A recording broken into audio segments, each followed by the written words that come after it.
வங்கக்கடலில் காற்றழுத்த தாழ்வு பகுதி உருவாகியுள்ள நிலையில் பலத்த காற்று மணிக்கு 30 முதல் 40 கிலோமீட்டர் வேகத்தில் வீசக்கூடும் என்று வானிலை ஆய்வு மையம் தெரிவித்துள்ளது.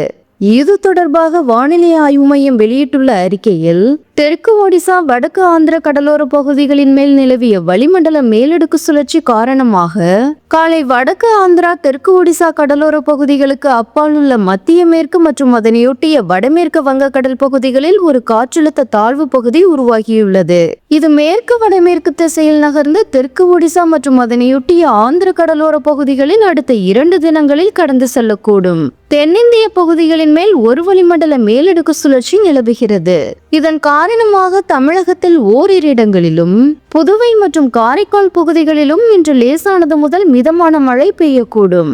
இடி மின்னலுடன் கூடிய பலத்த காற்று மணிக்கு 30 முதல் 40 கிலோமீட்டர் வேகத்தில் வீசக்கூடும். மயிலாடுதுறை, கடலூர், விழுப்புரம் மாவட்டங்களில் ஓரிரு இடங்களிலும் புதுவையிலும் இன்று கனமழை பெய்ய வாய்ப்புள்ளது என்று வானிலை ஆய்வு மையம் தெரிவித்துள்ளது.